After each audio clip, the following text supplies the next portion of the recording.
ডিমাহাসা পার্বত্য জেলা নির্বাচনে আকাশ বাতাস কাঁপালো তৃণমূল কংগ্রেসের প্রার্থী আচিং জেমের রোড শোতে।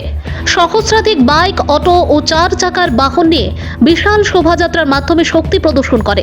নির্বাচনের শেষ দিনে এই বিশাল শোভাযাত্রার মাধ্যমে তৃণমূল কংগ্রেস বিরোধী দলের নিকট এই বার্তা পৌঁছে দিল যে তারাও এই নির্বাচনে একটি শক্তিশালী দল। লোয়ার হাফলং থেকে আরম্ভ হওয়া এই রোড শোতে অংশ নেন আসাম প্রদেশ তৃণমূল কংগ্রেসের সভাপতি প্রাক্তন সাংসদ রিপুন বরা, তৃণমূল কংগ্রেসের নেত্রী তথা রাজ্যসভার সাংসদ সুস্মিতা দেব ও রাজ্যিক নেতৃত্বরা। তৃণমূল কংগ্রেসের প্রার্থী তথা ডিমা হাসাও তৃণমূল কংগ্রেসের সভাপতি আচিং জেমেকে বিভিন্ন স্থানে নাগা, গোর্খা, ডিমাসা, মার সহ বিভিন্ন সম্প্রদায়ের জনগণ গামছা দিয়ে সংবর্ধনা জানান। বিজেপি হটাও, দেশ বাঁচাও, আচিং জেমে জিন্দাবাদ ধ্বনিতে আকাশ বাতাস কাঁপালেন তৃণমূল কংগ্রেসের কর্মকর্তারা। সংবাদ মাধ্যমের সাথে কথা বলতে গিয়ে আচিং বলেন, হাফলংবাসী দীর্ঘদিন থেকে প্রকৃত উন্নয়ন দেখেনি।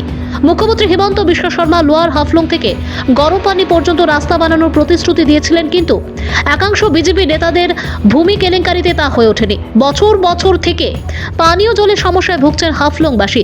তাদের এসব সমস্যার থেকে একমাত্র সমাধান দিতে পারে তৃণমূল কংগ্রেস। তাই তৃণমূল কংগ্রেসকে সমর্থন করার জোরালো দাবি জানান তিনি। হাফলং থেকে মঙ্কু দাসের রিপোর্ট, আসাম প্রাইম নেটওয়ার্ক।